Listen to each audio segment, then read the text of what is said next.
dreams aren't peripheral to Maya spiritual practice. They're the core technology that keep these traditions alive when every other form of practice was being systematically destroyed. While soldiers occupied sacred mountains and missionaries banned sacred ceremonies, spiritual beings maintained contact through the one channel colonizers couldn't control, which was sleep. The Tzultaka, the Q'eqchi mountain spirit, warned Q'eqchi refugees in dreams to flee before soldiers arrived. Rosa, an Ajkij and practitioner, received prophetic visions that led her to uncover her buried ancestral altar. Maximón survived erasure by wearing whatever mask the era demanded, appearing as a Catholic saint while remaining fundamentally Maya. When dreams deliver accurate warnings that save lives, and when visions lead to real discoveries, and when spiritual beings adapt their forms to outlast genocide, we're looking at something that demands to be taken seriously, really on its own terms.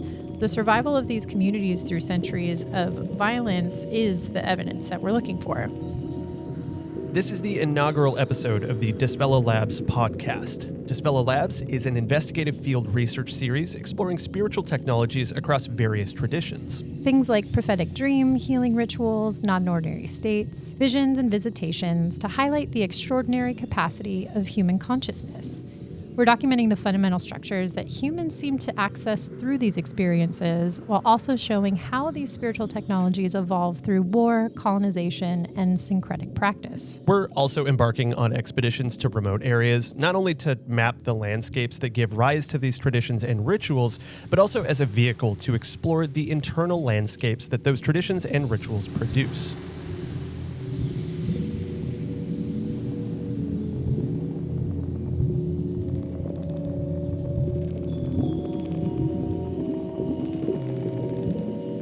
I know you took quite an interest with the Tzultaka story, with how the indigenous Maya communicated with this mountain spirit during the Guatemalan genocide.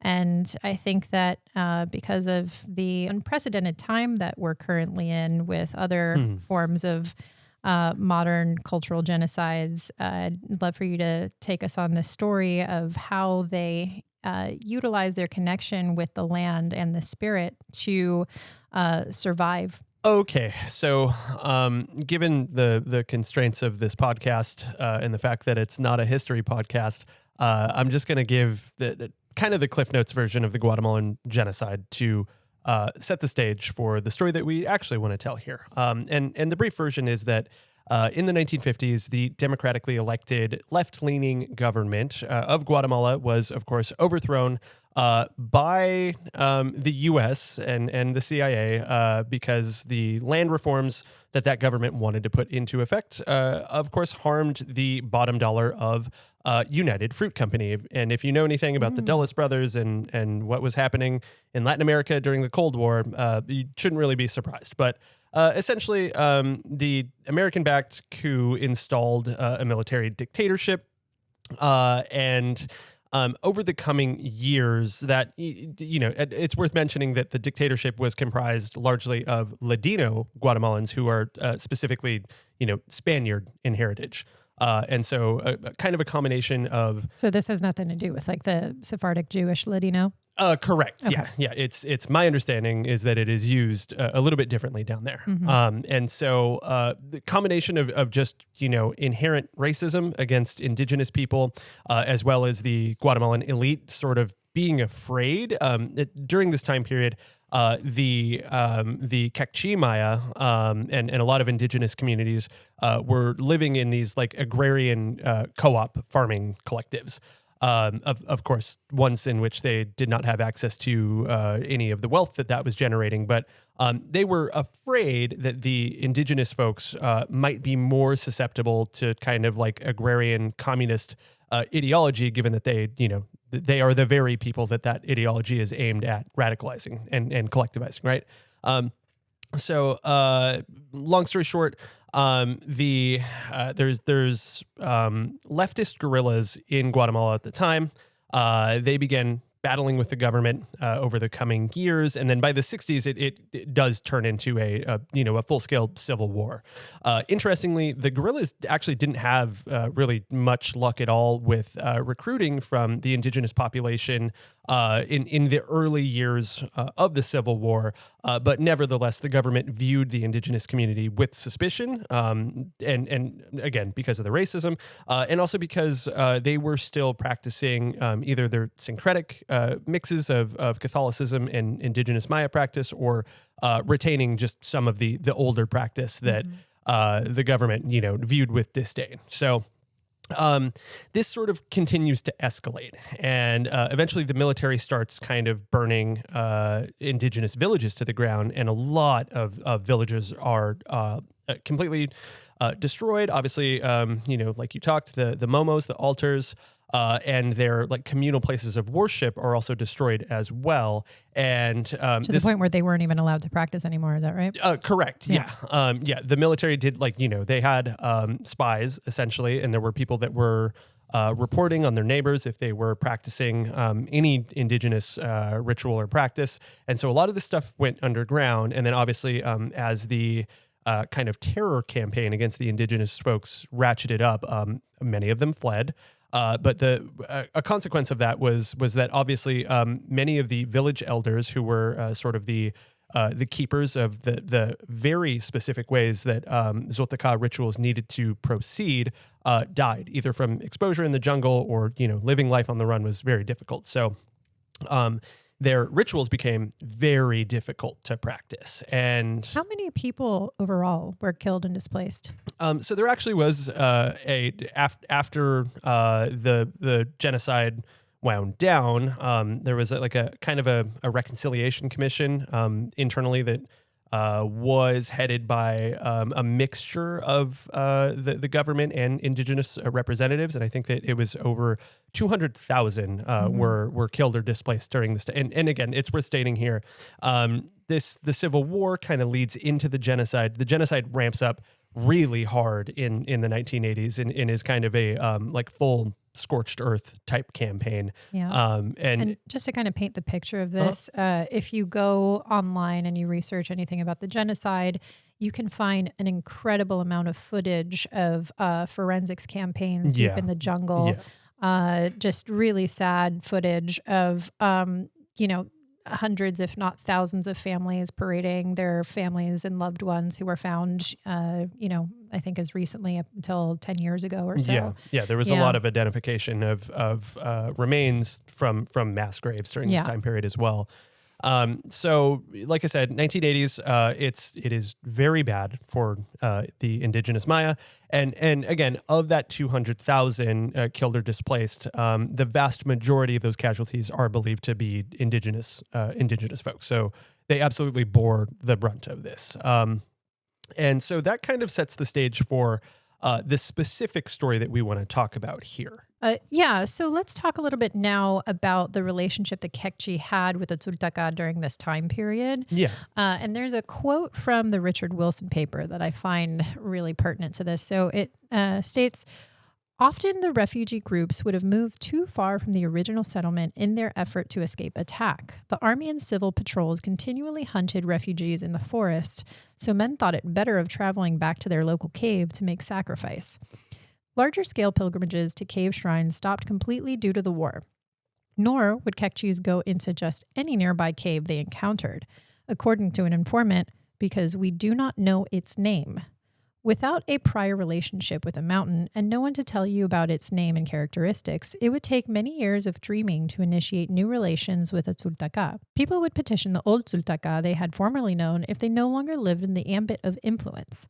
One man said, quote, "How could I pray to a mountain if I no longer live in front of it?" Yeah, I think that's a really strong quote, and it kind of underlines what's happening here. So, interestingly, Life on the Run did kind of two broad things here, right? It kind of severed or degraded the really transactional relationship that the Q'eqchi Maya had with their local Zoltaka.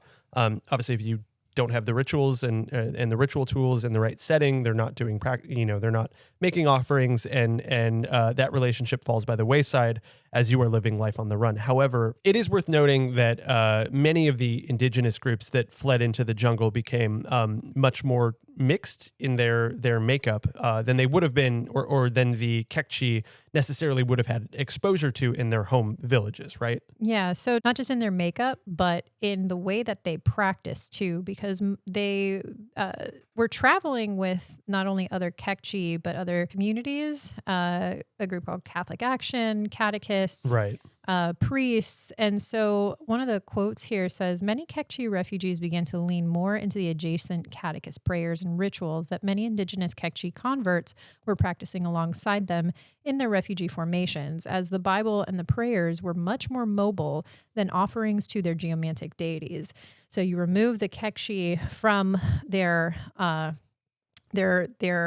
home sites, their communal sites, and their ability to practice with the spirits that they developed an allyship with. And so they had to lean into another form of consciousness. And, I think writing and language also helps develop a way of seeing the world and access to spirituality. And this one, it gave them the ability to practice on the go, more nomadic. Right. What they said, I think, was it the Catholics that said something about them viewing themselves as like the nomadic Israelites or something like that? Yeah, there were embedded priests that had accompanied the indigenous Maya into the jungle as part of the Vatican's like salvation mission, who apparently found some kind of like ideological purchase by explaining, until you have been persecuted like this, maybe the stories in the Bible don't really hit. But when you're living life on the run, you can obviously find something to relate to. And when you've been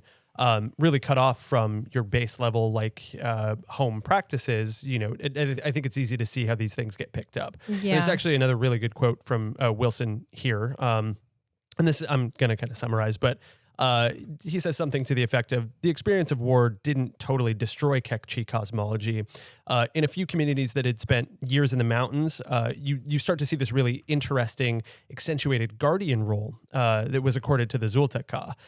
These refugees reported praying to the Zultaka itself, but also God simultaneously. And they were praying for, obviously, protection from the army and the difficulties they're facing in life on the run.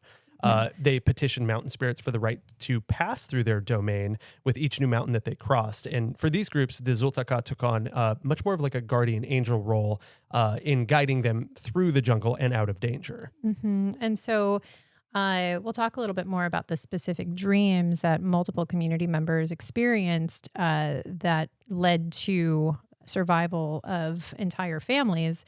So one of the quotes from a Q'eqchi elder says, "The mountains collaborated with us. The mountains and the elders will never leave you. One Zultaka told me in a dream, 'You go away from here because the dogs are coming.' So we left that place, and 5 days later, the army was there. The mountain looks like an old man with a beard. This is the mountain and God too." So they're also talking about the relationship between this new Abrahamic version of God and the mountain, and they're both one and the same. Yeah. Another quote, "The Zultaka helped us in the mountains. He came to me in my sleep, a man all dressed in white." And so we see that a lot. We hear that a lot of the same trope of this godlike figure of a man dressed in white with a beard. And we're going to see that in some of the upcoming stories too, when we speak a little bit more about Maximón and the grandfather and the Mayan god Rilajmam. Right. So that just wanted to point out that symbolism there. But to continue the quote, "He told me of a place that would be safe and showed me how to get there. The next day, we all went to that spot and stayed for 2 years with no soldiers, no problems, tranquil. Anyone, man or woman, can see the Zultaka if you have the gift." So if you have the gift, I want to kind of focus on that part of the quote there, because some of the anthropologists that worked with these communities for a few decades that stand out are Barbara Tedlock and Dennis Tedlock.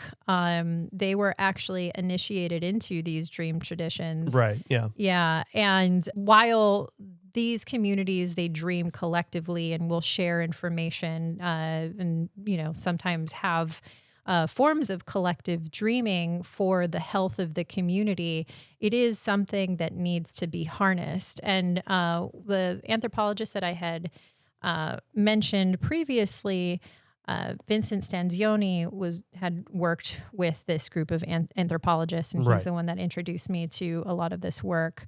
And Vincent, he's been working for the last 40 years in Guatemala, trying to retranslate the Popol Vuh. The current translations, as he says, have been mistranslated because... Do you want to take a moment to what is the Popol Vuh, just for those who may not be familiar?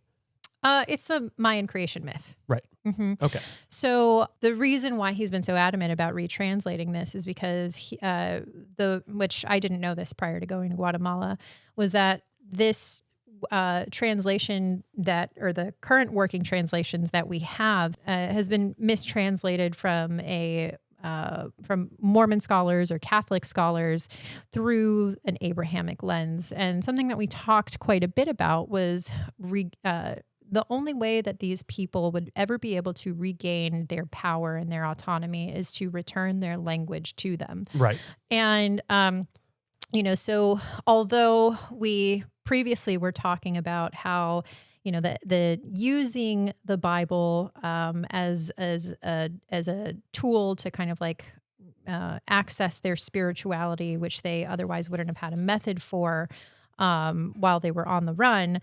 What he's saying is part of this evolution has kind of, removed their initial or their original access to their power and their magic. Yeah. And that, the power of Western mistranslations, kind of perpetuate this, constant modernization of their practice. So I'm not necessarily trying to pass judgment on any part of the evolution or adaptation of different parts of, spiritual evolutions, right. Or survival or resistance. It's kind of just like merely, an observation. Yeah. Because I think we're all very familiar of the kind of like colonial or missionary types of distortions. Mm-hmm. I actually think that touching on that as colonization can mean a lot of different things. And I think, at least prior to like embarking on this project with you, I think when I'm thinking colonization, like obviously we know what the Spaniards did all throughout South and Central America and even up into the American West Coast and all of that. That's all familiar. But colonization of a people's shared symbology, like language is another level of, cutting them off or allowing them access only to a translation that has been filtered through a specific ideological lens, is, and again, without casting any judgment on any kind of practice or anything, that is diabolical. Yeah. And I think that there's a really interesting parallel there with something that the military tried to do during the Guatemalan genocide. This is also from the Wilson paper. It does note that the government was aware of how powerful a symbol the Xoltecá were to the indigenous Maya. And in some of these recruitment camps that would pop up in villages, the villages that weren't destroyed, some and recruitment also being like, a lot of the indigenous Maya got sent to forced work camps, or they were rehoused in these like central villages where they could just, be watched at all times. But you would see Xoltecá symbology pop up here. But sort of reinvented by the military. I believe the paper mentions that the Xoltecá is presented in a much more like machismo fashion, and it's wearing like the military fatigues of the Guatemalan military. So I think that there's like also an element of that attempt to colonize the symbology, especially like a spiritual dream symbology, through the corruption of this like sort of more fascistic Xoltecá. That didn't seem like it worked very well. Yeah, but also, so interestingly enough, the catechist program and their relationship with the Catholics, when they started practicing within that ecosystem, it completely altered the nature of the Xoltecá. Yes. So from, earlier time period where they were giving blood sacrifices and it was necessary for their crops, it actually rendered him less bloodthirsty. Right. Yeah. Yeah. Which is interesting. I guess also given the amount of, I guess not necessarily blood sacrifice that the Abrahamic deities have traditionally demanded. But there is a really good quote here about that transformation with life on the run as well. I mean, it's kind of interesting, which isn't to say that earlier Catholicism or even in the Old Testament that you didn't have blood sacrifice. There was blood sacrifice, but something about this specific flavor of practice rendered him less bloodthirsty. So one other thing is I wanted to revisit this symbolism of the Tzultaka appearing as a man dressed in all white, because this isn't the only time that we see this kind of iconography in the dream space. So it's an appearance and behavior that's similar to what they say the Apu in the Andes, right? The Wamanis, or El Tío of the Bolivian tin, the Bolivian tin mines. So the Tzultaka here, they kind of continue to evolve their appearance. Right. So from ancient Mayan drummers to what we've also seen and heard of sometimes 19th century German plantation owners, and also now sometimes contemporary Ladino figures, or Ladino meaning white. Yeah, right. And so it seems as though they kind of wear whatever face an authority figure or form of power takes in that time. Yeah. Yeah. And we see this same kind of adaptation in Maximón, the figure that we were speaking about earlier, whom the cofradia or the brotherhood protect. And the Mayan day keepers knew him as Rilajmam.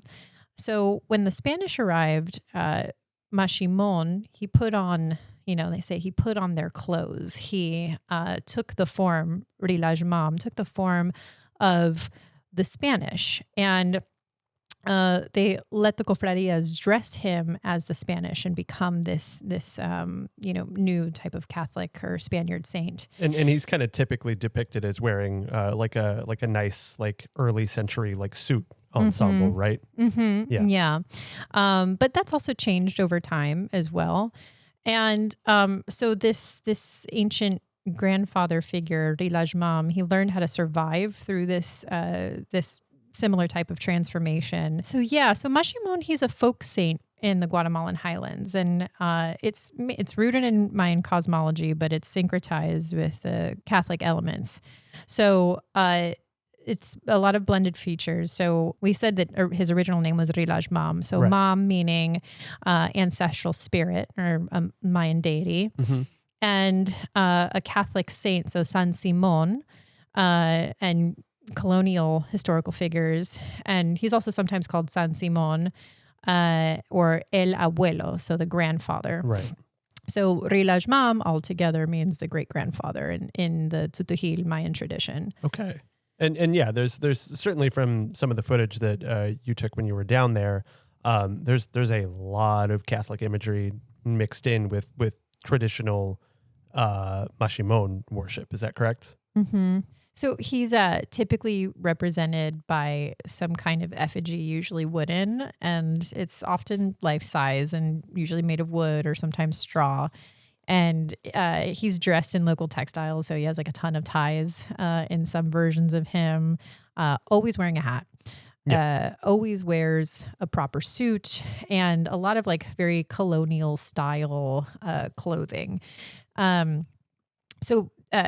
Normally his followers, people petition him for health or protection or fertility or money, love, and anything you want to, you want to go get a little bit of help on. Mm-hmm. But kind of similarly with a lot of these deities, there's a duality to them. They're both light and they're dark. You have the protector versus trickster energy. And, most people kind of view him as morally ambiguous, but kind of depending on who you talk to, because some very devout Catholics view him as demonic, but that's really not the case. So, and with that being said, every different town has different effigies. They have different rituals and practices around him. Most people know of the the altar in Santiago Atitlán. And what they do, so the cofradia, this brotherhood, the main person taking care of the effigy changes every few years. Right. And the effigy moves between households usually. And his mask changes every year. So the cofradia will take turns hosting and maintaining the altar. But normally when you go to any of these altars, a lot like, a lot of other cult figures of the area, so some that you find of Cienería or Santa Muerte or even El Tío, all the offerings include tobacco, alcohol, candles, money, flowers. Right, yeah. So, you walk in, there's a ton of music, usually in Guatemala, traditional marimba, and smoke. They're constantly offering him a cigarette and smoking for him, praying for him, candles lit, smoke, censers. Yeah. Yeah. Incense censers. Yeah. Yeah. Incense censers. And I believe you said like he smoke. always has a lit cigarette, right? Yeah, he always needs to have a lit cigarette. Yeah. So lit cigarette and alcohol, and the cofradia, the brotherhood, they certainly know how to drink. Not a drinker, so I was being offered quite a lot of booze, so it was a little bit difficult to turn down. But he's not, although he's embodied as a kind of saint-like figure. Yeah. The Catholic Church doesn't recognize him as a saint whatsoever. So not to have him confused with a traditional Catholic saint. Like I said, they view him kind of like as heretical or occultish. And some of the more devout, Christian or Catholic converts, they actually, admonish or try to suppress that type of worship. But you sit down, you strip all of the friction between those sects and those practices, and really wanted to sit down and talk to them and ask them about just the kind of the experience, the transcendental experience of working with them and practicing with Maximón. From Felipe's own words, he fully understands that Maximón is not, he's not this Catholic saint. Felipe understands Maximón as this eternal being. He's the Gran Abuelo. He's the great, spiritual ancestral grandfather. And he himself very deeply understands that this entity and this spirit that they work within this kind of Catholic syncretic type of tradition was always present before the Spanish came. And all of their traditional ceremonies, although some of the Christian converts admonish this saint, all of their processions are happening within the main church of Santiago Atitlán. That's been there, since the, I think, 1600s. You can walk outside and see the original wood. You can see the newer refurbished wood, and then the old ancient wood from the original structure. So he existed before Catholicism, and now he takes the form of Maximón. So he tells me over and over again in a lot of our conversation that really stuck with me is this masks, right? So he says, El rostro original es un rostro maya. The original face is a Mayan face. And what he says is that the name Maximón is what they co-opted to use to help the Spanish kind of understand what this kind of entity is that they've built a relationship with, that they pray to, and he says, since the Spanish didn't understand, we called him Maximón. And so, there's something to be said about this ritual, right? Yeah. Of Maximón, and every few years the mask changes. And he says the spirit always remains the same, remains unchanged. And I think there's a really important story there with cultural survival and the survival of this tradition. He's had a lot of very intense dream visitations and healing experiences based off of, his relationship with Maximón himself. I mean, Felipe has. Yeah, Felipe. Okay. He, it's kind of like a symbiotic relationship with him and Maximón. Yeah. So unlike the Tzultaka that eventually came during dream, Maximón has been appearing to him kind of all his life. Okay. So he said, Maximón at a certain point started to come to him in a dream before he was kind of initiated into this brotherhood. Maximón came to him in dream in many different forms. Por eso te estoy contando, porque el abuelo se convierte en un anciano hasta se convierte en un bebé de 2 de 3 años. So first Maximón appeared as a baby, then he appeared as a teenager, then he appeared as a grown man. And, and so I don't think it registered to him kind of the power of like what this figure was until he really started to feel a calling to working with Maximón. He talks about the different forms, even day to day, how he experiences Maximón.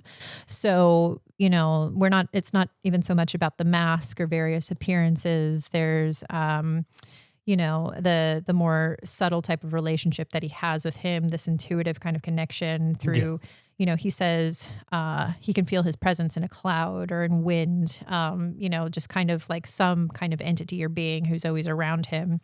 And so kind of like, your traditional type of like intuitive, like environmental signs. Maximón, he has an incredible healing power. So even though Maximón like may appear even, sometimes as a different person, he had one experience that say that Maximón came to him. Primero me inyectó uno, después otro acá. Al ratito otro y después otro. 2 cada mi rodillo. He felt this experience of being injected in his knees, and he's much older, little rickety, and you can imagine that spending your days just drinking and smoking at an altar has an impact on your body, and through his prayer, he experienced this really intense somatic feeling to the point where when he woke up from this experience, he could feel a very localized injection spot. Okay.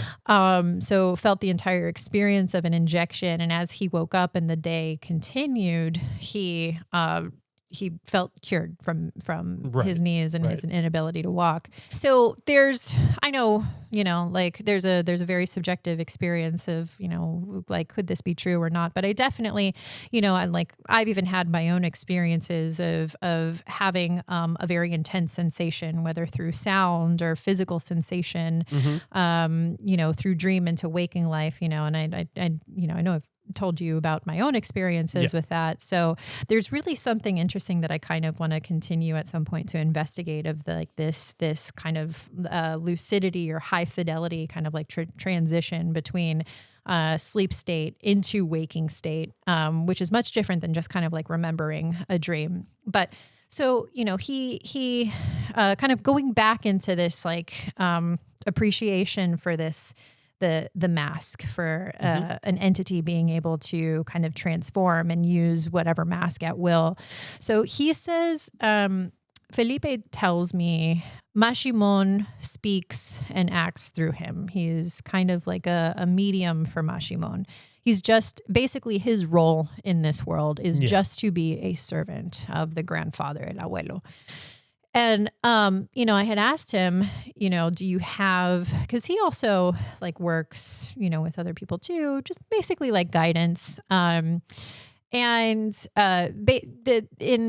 that realm, because I also experienced some of these types of people growing up, it's like you're a servant. You're kind of like a conduit for, my experiences with like a conduit of God or the Virgin Mary. And so this is very similar to that. It's not like just merely like I'm a shaman or a practitioner. But he, interestingly enough, he says, Maximón uses my face. So now he is switching masks with Maximón. And, he'd have people who would come visit the altar or, sometimes clients, people who kind of like come to him for like counseling or healing. They're like, you came to me in a dream. You came to, or, you came to my house, or, they'll tell him a story and then that he gave them information. And, he sat there throwing back, I think, fifth little cup of beer. And right after the marimba was playing, I definitely got some Selena, so that was good. And he's saying, he's like, that's not me. Like he has a full awareness of like whoever that was that visited you was Maximón. He's like, I don't travel, which isn't to say that can't happen, but the way that he works, he's fully entangled with this spirit, this entity. So is it also fair to say that that the locals that maybe engage in some of the Maximón worship, are they come to the cofradia to make offerings like to Maximón or and that's how they know Felipe? Oh yeah. Okay. Yeah. It's hard to not know the cofradia, especially, there are a lot of tourists that go to the different altars because it's they're really fun. They're really beautiful to look at. And it's, but amongst the town members, I mean, there's like a weekly procession. They go and they parade this wooden effigy around. They're really like nurturing, not just the effigy, they're nurturing their godfather, their grandfather, their god. Yeah. And so it's hard not to know him. And so, for those believers, who, I think for some of the people of Guatemala too, you kind of gravitate towards these cult figures because, sometimes the church isn't enough. These are very poor people. Yeah. When you feel like maybe God or Jesus or whatever figure has maybe turned a blind eye to you, you go to the figures who you feel like, they don't have, they don't live within the duality of good and evil. They're kind of just your ally, this thing that you worship, but also this other deep connection to your origin story, right? Mm-hmm. I actually think that's really interesting too, because I know in the preface here, you're talking about, Maximón is viewed as not necessarily entirely good or evil, but then obviously like the accounts that Felipe is giving of you, he's appearing to people in dreams and he's a healer. But well, no, so that depends on your faith, and he made sure to communicate that to me. So there is something about the power that you can get. Mm-hmm. I mean, whether it's depending on your perspective of whatever faith is, if it's psychosomatic or if, that's not what I feel like, but if it's real, just the power that you put in your faith, mm-hmm. Returns kind of like tenfold what you put into the practice or the belief or the ritual. So he can have a trickstery side if maybe your faith is not wholly unwavering. Is that sort of the yeah. Okay. Mm-hmm. Yeah, but he also made sure to mention, like things, the before times were not the same, right? So the before times being pre-colonial Spanish. Mm-hmm, yeah. Okay. Yeah. Pre-modern day, the things that to quote him, things are not seen the same way with religion. He's talking about the spirits who used to appear more often, especially to elders, and what we were even talking about before, like that, those who have the gift to see the Tzultaka. Yeah. We don't have that anymore. And so it's like the people are starting to kind of lose their faith. So he's still very, it's interesting. He's very critical of modern Catholic and evangelical influence. Although there's a lot of Catholic imagery. I mean, you have Christ on the cross inside of these altars. You have other various saints, which he pointed actually, there was a kind of like coffin in the corner of the room. And he said, the original mask of Maximón, like that exists in this coffin that, is no longer, is no longer touched. He refers to the original relic, which is like the true Maya god, which is hidden in, kind of in a corner in this little coffin and kept hidden in this box. So kind of like, I think, symbolic of what was lost of their culture and kind of like held very sacred and private to them. But so I was trying to kind of also make sure that I understood, because there's so many different adaptations of spirits and deity, and is it like a lesser spirit? Is it like the ancient spirit? Do you view it the same as God? And so he mentioned the many spirits in Guatemala. So you have like the spirits of corn, gods of the rain, gods of the air, and he's like, absolutely not. He's like, these were So only Maximón, only the grandfather, he's the supreme God. Yeah. And there is this understanding. He's like, your God in Bethlehem, Jesus, he's like, that existed over there. Like there's a distinction. There's like a geological distinction between the gods that they're practicing. So there's this, like really deep understanding of, even though, he's taken on this modern form and modern colonial form, that this really, all this is just a form of survival and adaptation. And you see that a lot in South American and Caribbean and Central American culture. I mean, cultures all over the world, but specifically with these kinds of shrines. But, he tells me about another gift that Maximón gave him. So he, when talking about this kind of like high fidelity experience in a dream, similarly, he was shown how to play the marimba. Cuando él me mostró una marimba y yo empecé a tocar la marimba y toqué la música del rey. He had never played an instrument before. And Maximón had come to him playing this very loud music and showing him a song that he should play. And he said he immediately he woke up and he started playing the song. But, normally I think when I was younger, in a bit more of like a atheistic or rebellious stage, you just kind of like write it off. It's like, no, you just, play the instrument, but there is something interesting that I've also experienced, and I've heard other people experience when there's something that you tap into. There's like there's a very dynamic shift that happens when you're engaged in a dream state, and this is kind of like what I'm getting at with like different, like various levels of fidelity. So like when you're really hearing something in a dream, when you really feel like you've had this like high fidelity experience, and you can kind of take that with you. Sometimes you even hear echoes of it as you're waking up. Similar to that feeling of like the injection site, or like I've also similarly like heard, these echoes of like a song or something waking up. So he's saying like, this is gifted to me from the grand creator.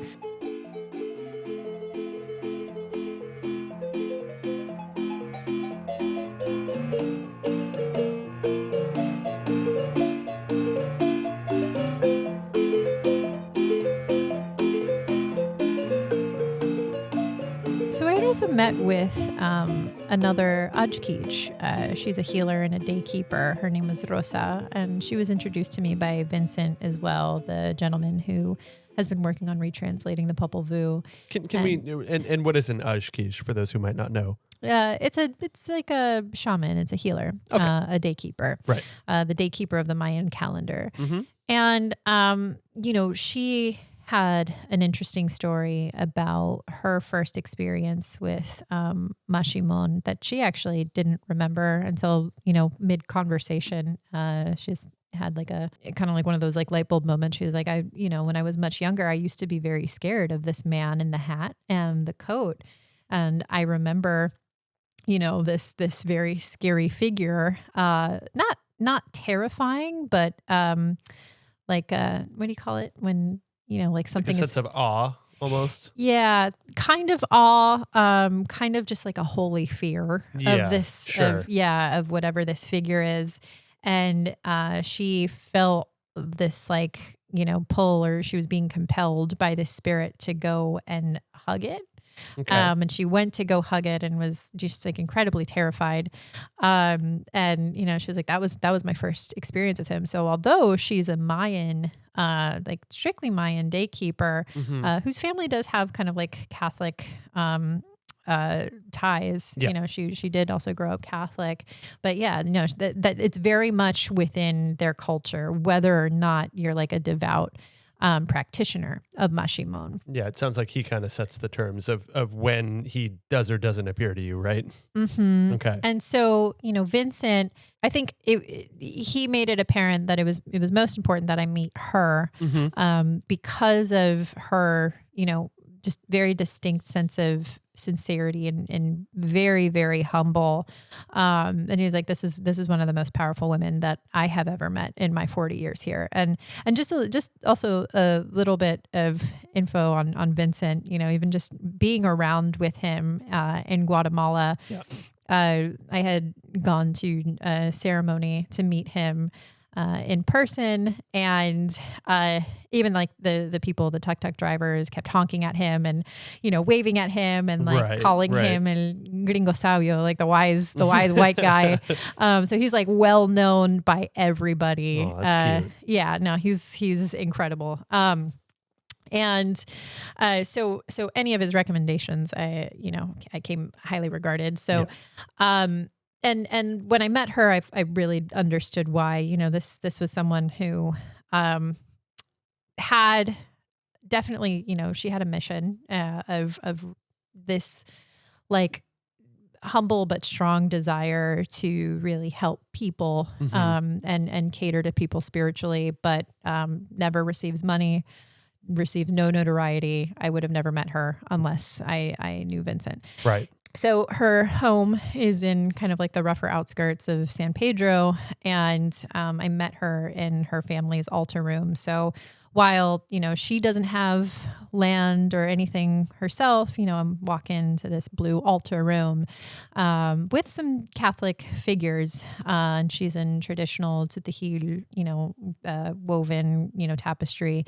And I sit down with her with all of her, photos of her ancestors and family members kind of like watching over us and candles lit all around us. So, she spoke tutejil as her first language and kind of, apologized for speaking broken Spanish, but that was, we still could communicate with each other just through Spanish. But interestingly enough, although she spoke broken Spanish, she told me about her experience growing up and going to Catholic schools and actually being castigated. And I think I remember her saying she got like slapped or spanked, and as you do in more traditional Catholic schools. Yeah.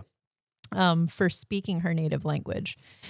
And there was definitely like a break in her ability to practice Catholicism. And there's this story of like kind of how, these premonitions and these dreams that helped her go back into her work as a healer and as a daykeeper. She tells me about her initiation story.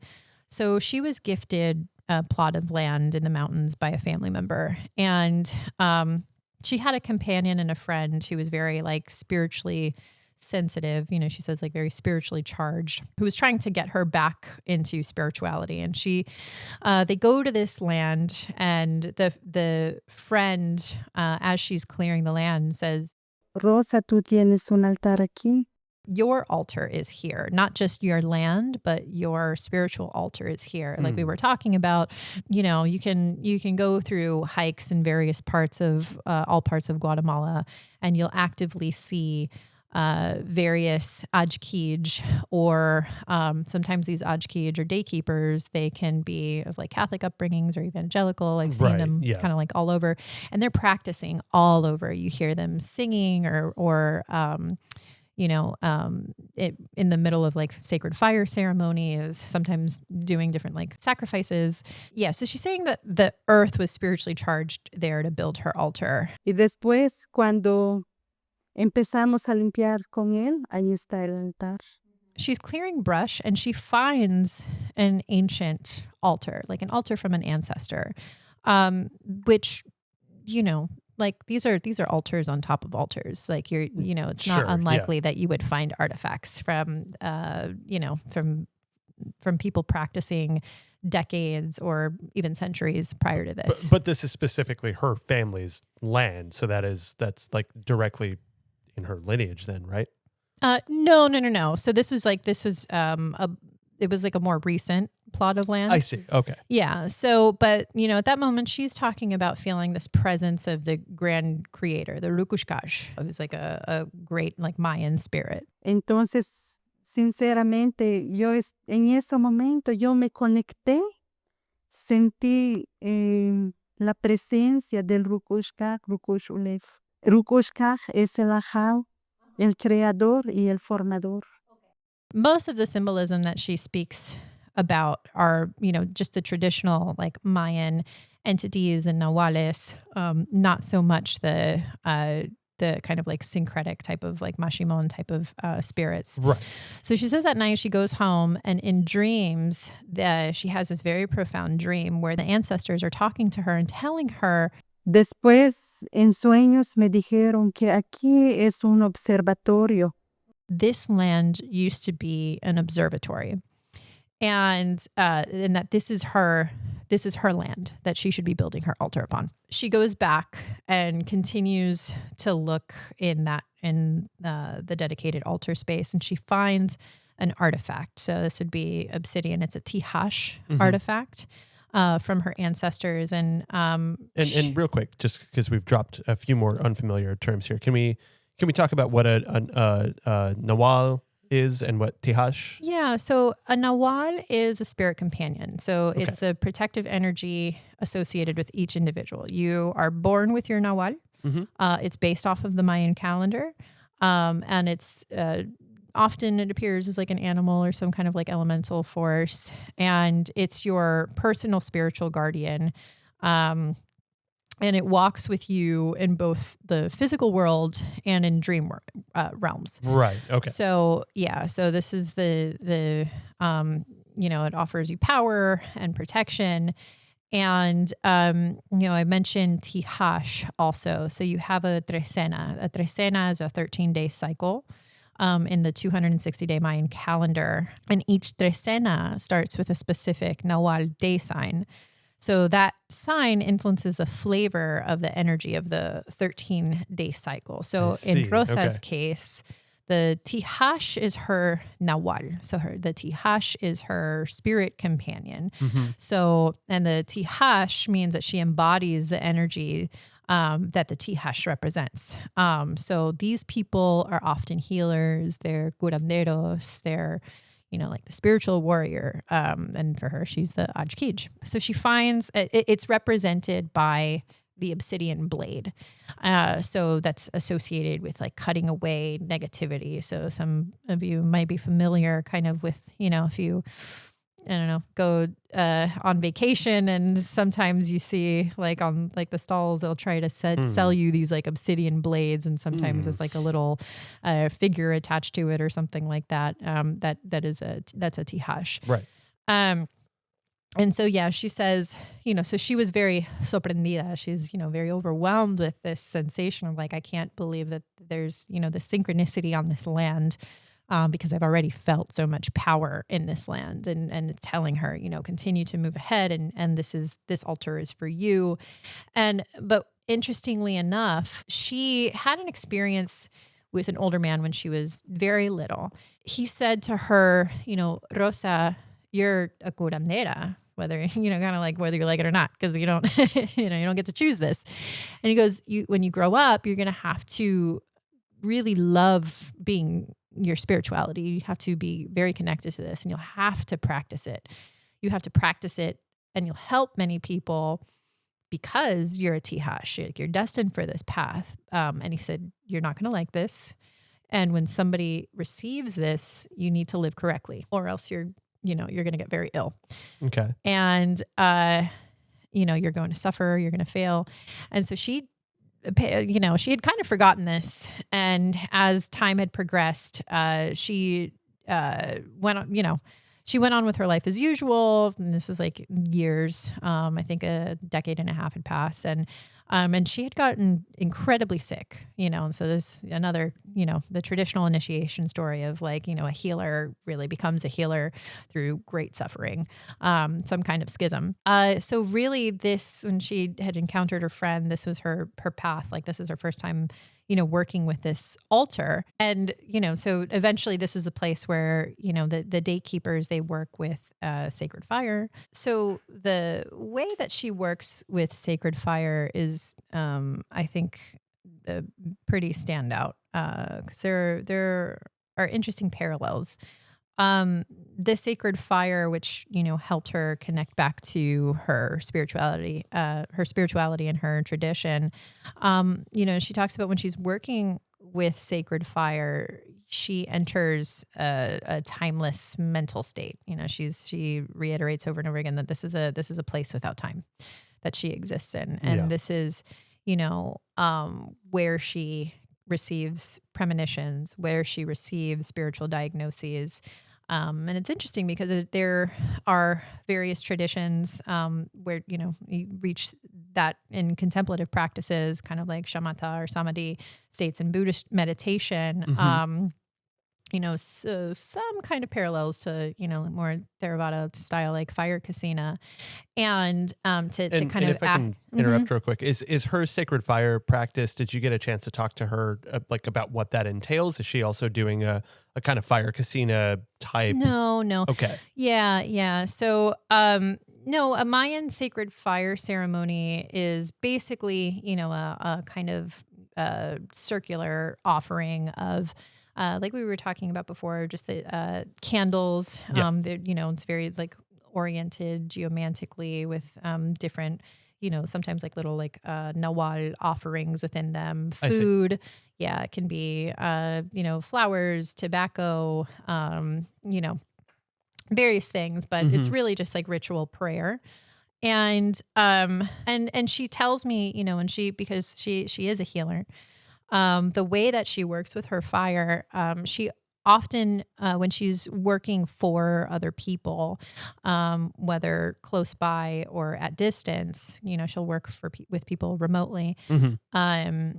Like if you have a family member in another city or overseas or something, she often experiences a very strong psychosomatic pain that corresponds to the ailments that people that she may not even meet yet. She'll experience them psychosomatically herself. So she can sense, energetic disruptions before people arrive. Right. And, so just the whole, it really takes a toll on her. So just hot flashes and body aches and emotional distress. Wow, and so it corresponds to, whoever's coming in. So that's kind of like her, the fire helps open up, this psychosomatic or like intuitive sensorial channel for her to work with. Her message to me in doing this is like someone who is very scared to have anything like recorded and was just very shy because of her inability to speak good, Castellano. That she really wanted to impart a message about allowing people an avenue to connect back to their spirituality. There's a spiritual disconnect that leads to suffering and premature death. And I think this visual kind of encapsulates it perfectly. So I had gone to a momo, or a cave altar. And you have to, this is like much higher up in the mountains. And these are the people, like very, very, very far from, any of like the kind of like westernized, areas of Atitlán. Yeah. These are the survivors of the genocide who have, they've developed their land in these areas. And, we hiked down into the cliffside, into the cave, the opening of the mouth opening of the cave. And through our hike down there, there's trash. I mean, like we're on a pretty steep mountain. So it's like if there's a house and you throw something over the ledge, it's just kind of Yeah. And so, it's like, and it's all like junk food type of like trash and Coca-Cola, stuff. Yeah. Plastic crap that we've brought there. Are we worried about naming names? That we've brought there and we haven't removed it. Yeah. And so, you climb over some of the trash. They've recently tried to kind of like clean it up, but there's just been so much over time that it's, it's left its mark. Yeah. And so I'm in the cave with various families, and they all have their altars, their, the makings, their offerings for the sacred fire. And I mean, we're talking about like at least 10 to 15 different families all practicing at once. Wow. Doing various type of rituals, and you can tell by the weaving of the tapestry of their clothes that they all come from different communities. So some, like I said, evangelical, some Catholic, but in reality practicing Mayan ceremonies or syncretic Mayan ceremonies. And we go over the cliffside, and I can hear propellers, like rotary, like propellers going. And I'm wondering, like, why is there a helicopter here? I'm not expecting any of these sounds. It was just really startling. Yeah. Because you're just in this like beautiful sacred space. And the person that I'm with is telling me that apparently there have been some millionaires that have purchased a large swath of land right underneath them. Yeah. And they are, they just helicopter themselves in and out without. That's so charming. Yeah. Without a single thought to just how much, they're disturbing, it's like just the native people there. And so, Rosa, in seeing all of this and seeing all of these changes, she's much older, she's experienced all of this, and she's even seeing, the children that she works with changing, or even her nieces and nephews. So, she's purchased land close to her altar site and is building a school there to help teach children the ways of the Q'eqchi and traditional Mayan practices, and to teach them about recycling, to teach them about environmental stewardship and the sacredness of the land, because to her, that's where the medicine is. I think one of the most moving parts of this, or for me, hearing you recount this story was Rosa is like you said, she's very shy. It doesn't seem like people. I mean, I don't know how you would know about her if you don't first know Vincent, especially as a Westerner. But so she agreed to do this interview with you. And what did she actually tell you about what her motivation was for sitting down and chit-chatting for a while? She really just wanted to empower her culture. Yeah. She's seen the transformations even within her own family. And mainly, she's building a school. She's building a children's school to teach them the traditional Mayan spiritual path. And really it's about helping kind of spread this message and helping people reclaim their spiritual traditions, and also the Mayan spiritual tradition, and reclaiming it from cultural erasure. Yeah. Yeah, absolutely. Yeah. And, what we've also been exploring here is that dreaming may be something fundamentally different than what Western science has assumed. Although there are other branches of Western science that I think are, picking up on this also. For these communities, dreams operate as intersubjective experience where information is actually shared between people and entities. Geomantic connections where land itself is communicating through human consciousness. Yeah. And containers that preserve collective memory and practical knowledge. Yeah, absolutely. We hope we've kind of gotten the point across through the documentation of 3 accounts from Guatemala's Highlands. There's Rosa's prophetic dreams, Maximón's masked survival, and Zolteca's warnings that saved a lot of lives during a time of cataclysm. But this is really only one thread in what we're viewing as a sort of much larger tapestry. Desvela is going to continue investigating how extraordinary consciousness functions across various traditions, the mechanisms, the patterns, the evidence. How do healers receive diagnostic information and visions? How do different cultures describe the same non-ordinary states? What can rigorous documentation reveal about experiences Western frameworks dismiss? So the work continues. We hope to see you next time. Goodbye.